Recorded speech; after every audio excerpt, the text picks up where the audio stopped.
नमस्कार। अनिवार्य हिंदी की व्याकरण की इस कक्षा में आपका स्वागत है। हमने कल व्याकरण की पहली कक्षा पढ़ी थी जिसमें हमारा टॉपिक था भाषा। भाषा में हमने भाषा की व्युत्पत्ति पढ़ी थी। क्या पढ़ी थी? भाषा की व्युत्पत्ति। भाषा की और क्या पढ़ी थी? परिभाषा। क्या पढ़ी थी? हमने व्युत्पत्ति पढ़ ली, परिभाषा पढ़ ली और उसके बाद भाषा के जो है प्रकार पढ़े। जैसे भाषा मुख्य रूप से दो प्रकार की होती है, मौखिक भाषा और लिखित भाषा। भाषा का महत्व पढ़ा और सामान्य रूप से अगर देखा जाए तो भाषा कितने प्रकार की होती है? 3 प्रकार की, मौखिक भाषा, लिखित भाषा, सांकेतिक भाषा। यहां तक हमने पढ़ा। इसके बाद हमने भाषा के अर्थ पढ़े कि भाषा का एक अर्थ संकुचित होता है और एक व्यापक अर्थ होता है,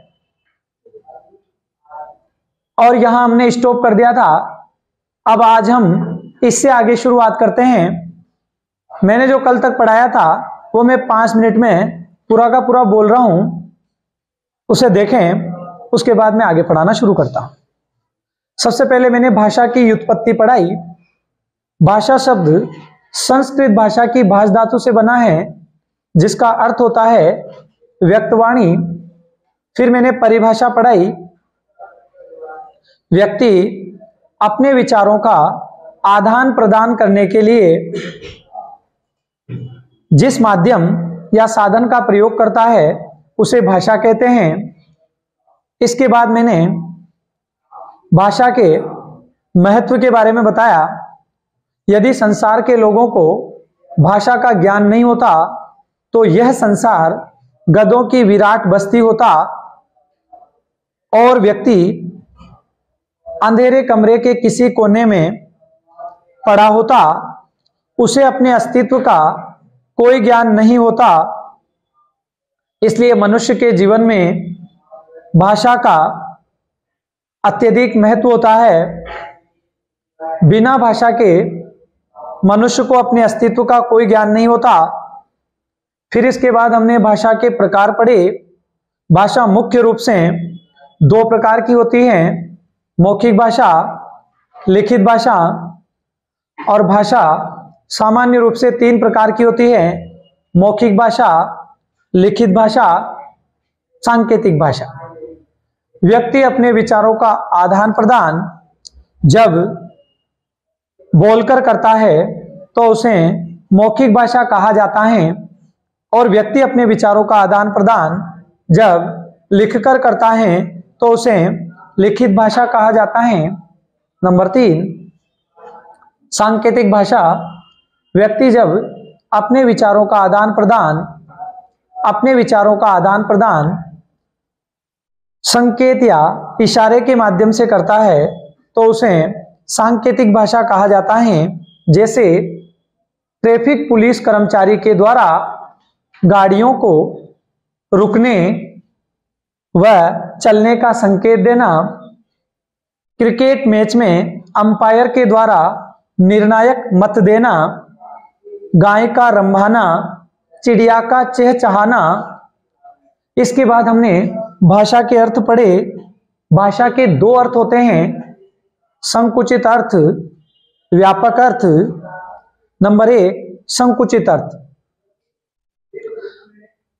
जहां मनुष्य के द्वारा बोली जाने वाली सार्थक ध्वनियों को ही शामिल किया जाता है उसे भाषा का संकुचित अर्थ कहा जाता है। और दूसरा हमने पढ़ा भाषा का व्यापक अर्थ, जहां मनुष्य के द्वारा बोली जाने वाली सार्थक ध्वनियों के साथ साथ पशु पक्षियों की ध्वनियां, राज्यमार्ग पर लगे संकेत चिन्ह, रेल मार्ग पर लगे संकेत चिन्ह आदि को भाषा के व्यापक अर्थ के अंतर्गत शामिल किया जाता है। यहां तक हमने पिछली क्लास में अध्ययन किया था। मैंने इसको पूरा का पूरा आपके सामने प्रस्तुत कर दिया है। अब हम आगे पढ़ते हैं। अब हम शुरुआत करते हैं भाषा की विशेषताएं। देखिए, हमारे बोर्ड के प्रश्न पत्र में भाषा की विशेषता से संबंधित प्रश्न भी पूछा जाता है, पर उसकी एक सीमा होती है। ये नहीं कि 10 विशेषता बतानी है, ज्यादा से ज्यादा 5 या 6 विशेषताएं लिखनी रहती है। तो हमें विशेषताओं का ज्ञान होना भी बहुत जरूरी है।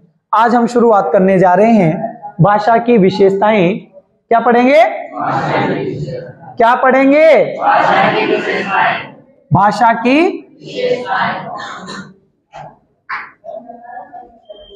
विशेषताएं।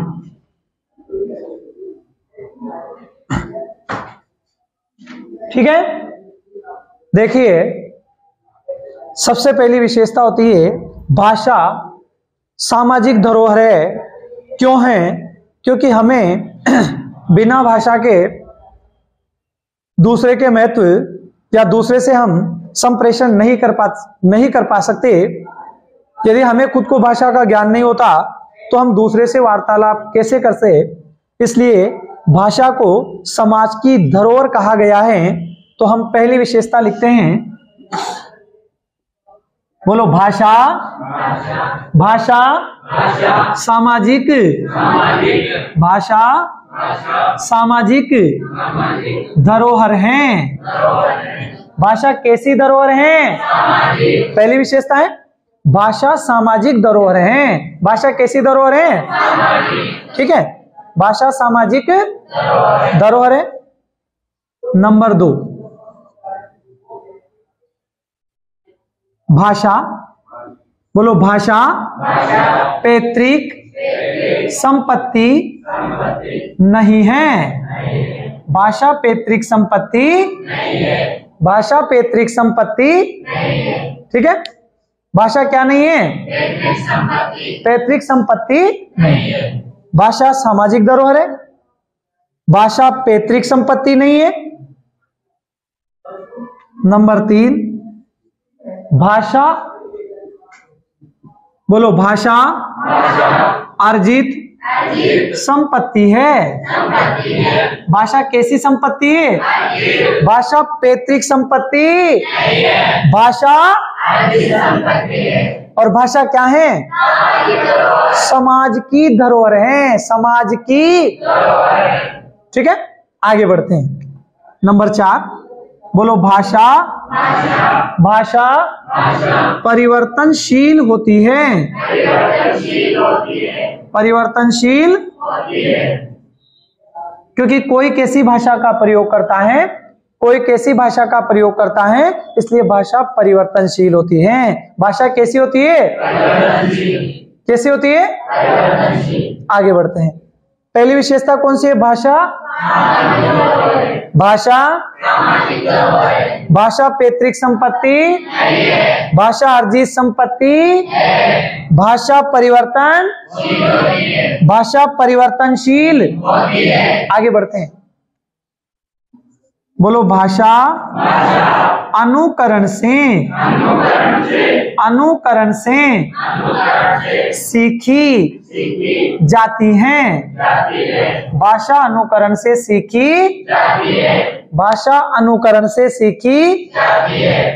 भाषा सामाजिक, भाषा पैतृक संपत्ति, भाषा अर्जित संपत्ति, भाषा परिवर्तनशील, भाषा अनुकरण से सीखी। अब आगे चलते हैं। बोलो, भाषा का मानक रूप होता है। भाषा का मानक रूप शुरू करते हैं। भाषा कौन सी संपत्ति, सॉरी, भाषा कौन सी धरोहर है? भाषा कौन सी धरोहर है? भाषा पैतृक संपत्ति, भाषा अर्जित संपत्ति। भाषा कैसी होती है? भाषा किससे सीखी जाती है? जैसे बच्चे होते हैं ना, हम जैसा बोलते हैं हमारा अनुकरण करते हैं, करते कि नहीं करते? इसलिए भाषा अनुकरण से सीखी जाती है। भाषा अनुकरण से सीखी जाती है। आगे चलते हैं। भाषा का मानक रूप होता है। कैसा रूप होता है? भाषा का कैसा रूप होता है? आगे चलना। बोलो भाषा, भाषा कठिन से सरल की ओर, सरल की ओर चलती हैं। भाषा कठिन से सरल की ओर, भाषा कठिन से सरल की ओर, भाषा कठिन से, ठीक है, आगे बढ़ते हैं। भाषा का, भाषा का कोई अंतिम, अंतिम स्वरूप नहीं होता। भाषा का अंत होता है क्या? अंत होता है क्या? नहीं होता। भाषा तो अनंत है, तो भाषा का कोई अंतिम स्वरूप नहीं होता। आगे बढ़ते हैं। अंतिम स्वरूप नहीं होता। बोलो भाषा, भाषा संयोगावस्था से, संयोगावस्था से वियोगावस्था की ओर,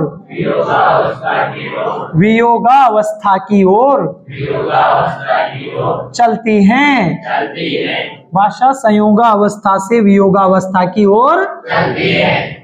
देखिए, बोर्ड के प्रश्न पत्र में भाषा की विशेषता से संबंधित प्रश्न पूछा जा सकता है, इसलिए हम भाषा की विशेषताएं पढ़ रहे हैं, कहीं ऐसा ना हो कि फिर दिक्कत आ जाए।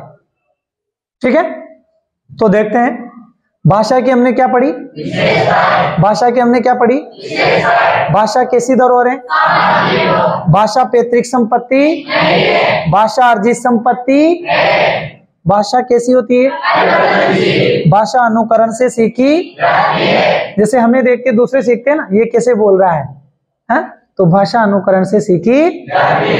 भाषा का मानक रूप, भाषा का मानक रूप, भाषा कठिन से सरल की ओर, भाषा कठिन से सरल की ओर। आगे बढ़ते हैं। भाषा का कोई अंतिम स्वरूप, भाषा का कोई अंतिम स्वरूप।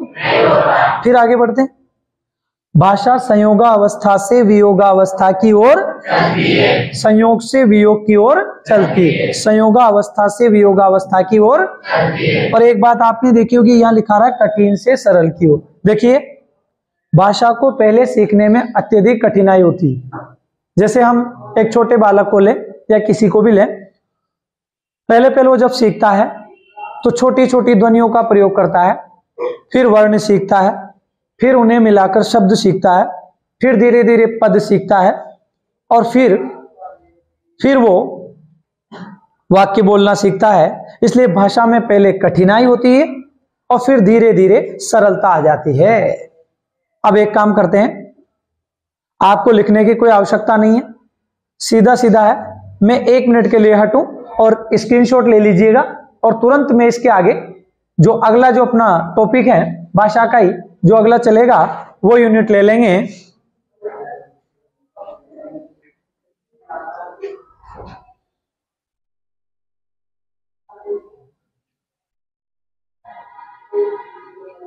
ठीक है, तो हमने पढ़ी भाषा की विशेषताएं। अब हम पढ़ेंगे भाषा के विविध रूप। अच्छा, भाषा की विशेषताएं तो आगे ना समझ में, ठीक है। अब पढ़ेंगे हम भाषा के विविध रूप।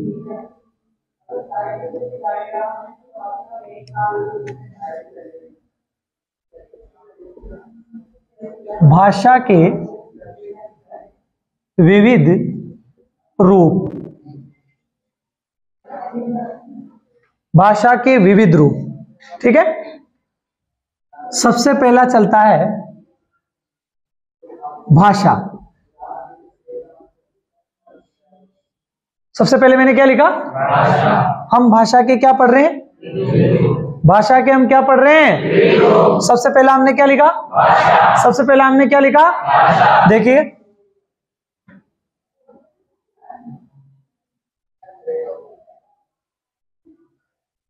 बोलो विस्तृत, विस्तृत भूभाग में, भूभाग में बोली जाने वाली बोली जाने वाली बोली को भाषा कहा जाता है। ध्यान से देखिए, विस्तृत भूभाग में बोली जाने वाली बोली को क्या कहते हैं? जो विस्तृत भूभाग में बोली जाती है उसे भाषा कहा, जो विस्तृत भूभाग में बोली जाती है उसे भाषा कहा। अगला चलते हैं, फिर बोली। दूसरे नंबर पे क्या आता है? बोली। ठीक है, आपको केवल यहां समझना है। और जो क्लास में हैं आप लोग, जो क्लास में बैठे हैं अभी, आप यहां बैठ के पढ़ रहे हैं, आपको तो अपने जो ग्रुप है क्लास के उसमें पीडीएफ सेंड कर दूंगा मैं, आपको किसी चीज की आवश्यकता नहीं है। परंतु आपके अलावा भी जो बच्चे हैं, जो विद्यार्थी इन चीजों को देखें, वो पढ़ते समय इनके स्क्रीनशॉट ले लेंगे ताकि उनका काम हो जाएगा। आपको भी लिखने की आवश्यकता नहीं है जो क्लास में पढ़ रहे हैं, आपको तो केवल यहां ढंग से समझना है और अपनी जो ग्रुप है उसमें मैं शेयर कर दूंगा। इसलिए आपको ये लिखने की आवश्यकता नहीं, आपको केवल समझने की आवश्यकता है ढंग से। आपको एक एक चीज ढंग से समझ में आनी चाहिए। आपका पूरा ध्यान बोर्ड पे होना चाहिए। और जो अन्य विद्यार्थी पढ़ेंगे, तो मैं यहां लिखता जा रहा हूं और 1 मिनट के लिए हटूं, वो स्क्रीनशॉट ले लें ताकि उनका ही फायदा है, फिर बाद में आराम से लिख सकते हैं। क्योंकि ये जो है कि समझने से भी काम नहीं चलता है, लिखना भी जरूरी है। बिना लिखे कोई चीज याद नहीं रहती। पहले उसको समझो, बोलो, पढ़ो, फिर लिखो। क्योंकि कहते हैं ना कि सुनना, पहले सुना जाता है, फिर बोला जाता है, फिर पढ़ा जाता है, फिर लिखा जाता है। ये भाषा के कौशल होते हैं, इसलिए लिखना भी जरूरी है। तो अंत में हमें लिखने का कार्य करना है। और आपको तो मैं ग्रुप में सेंड कर ही दूंगा, जो कक्षा के विद्यार्थी हैं उनको, तो ताकि वो ग्रुप से लिख लेंगे। जितना मैं रोज पढ़ाता हूं वो शेयर कर दूंगा। और जो अन्य विद्यार्थी मुझे देख रहे हैं, मेरे क्लासों को देख रहे हैं, उनके लिए सीधा सीधा काम है कि जो मैं बोर्ड पे लिखता हूं वो क्लास देखते समय स्क्रीनशॉट ले ले, जैसे मैं हटूं स्क्रीनशॉट ले ले, ताकि उन्हें बाद में लिख लेंगे। और नहीं भी लिखें तो फिर इनमें से देख देख के पढ़ ले। पर लिखने से क्या है, ज्यादा याद होता है। क्योंकि हम जो सीखते हैं, जो समझते हैं, उसे लिखें तो उसमें मात्रा की अशुद्धियां होने की भी कोई दिक्कत ही नहीं होती है, और कहीं से कहीं गलती होने के चांस नहीं रहते हैं। शुरू करते हैं। तो विस्तृत भूभाग में बोली जाने वाली बोली को क्या कहते हैं? शाबाश। विस्तृत भूभाग में बोली जाने वाली बोली को क्या कहते हैं? ढंग से समझें, क्योंकि पेपर में पूछा जाता है। अब आगे चलते हैं। मैंने दूसरा कौन सा लिखा? क्या लिखा? अब सुनिए, बोलो। सीमित भूभाग में बोली जाने वाली बोली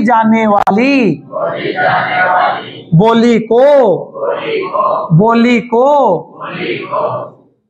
सीमित भूभाग में बोली जाने वाली बोली को बोली कहा जाता है। कंफ्यूज ना होए, सिर्फ ये याद रखें कि जो सीमित भूभाग में बोली जाती है उसे बोली कहा, और जो विस्तृत भूभाग में बोली जाती है उसे भाषा कहा। कंफ्यूज होने की जरूरत नहीं है। आपको तो ऐसे याद रखना है कि जो विस्तृत में बोली जाती है वो क्या कहलाती है, और जो सीमित में बोली जाती है वो बोली। अब तीसरा रूप चलता, मातृभाषा। क्या लिखा मैंने? बोलो। हम मां के मुंह से जो भाषा या जो बोली, यहां लिख देते हैं, हम मां के मुंह से जो बोली सीखते हैं उसे मातृभाषा कहा जाता है। हम माँ के मुंह से, अपनी माता के मुंह से जो क्या सीखते हैं? भाषा। जो क्या सीखते हैं? बोली या यहाँ या लगा देता हूं, बोली या भाषा, क्योंकि बहुत सारे लोग ऐसे रहते हैं कि यहाँ बोली क्यों लिख दिया, तो मैंने दोनों लिख दिए। भाषा सीखते हैं, उसे मातृभाषा कहा जाता है। उसे क्या कहा जाता है? मातृभाषा। हम माँ के मुंह से जो भाषा सीखते हैं उसे मातृभाषा कहा जाता है। अच्छा, विस्तृत भूभाग में बोली जाने वाली बोली क्या कहलाएगी? जो सीमित भूभाग में बोली जाएगी वो, जो हम माँ के मुंह से सीखेंगे वो, जो हम माँ के मुंह से सीखेंगे वो, जो विस्तृत भूभाग में बोली जाएगी वो, जो सीमित में बोली जाएगी वो, और जो हम माँ के मुंह से सीखेंगे वो। चले आगे। अब देखना राज्य भाषा कौन सी चलती है? पढ़ने में किसी चीज की शर्म नहीं है, पढ़ना है ना, यहां शर्म नहीं करनी है पढ़ने में, क्योंकि जो भी अपनी मजाक बनाता है सोचो वो अपना शुभ चिंतक है, क्योंकि मजाक बना रहा है ना वो तो अपने लिए सोच रहा है, वो गणना कर रहा है अपनी। गणना नहीं करता तो वो अपना शुभ चिंतक नहीं होता। एक मिनट, आप ऐसा करना, इसका स्क्रीनशॉट ले लेना, फिर इससे आगे में थोड़ी बाद में देखिए, इससे आगे हम कल देखेंगे। आज अपनी कक्षा का टाइम खत्म हो चुका है। धन्यवाद।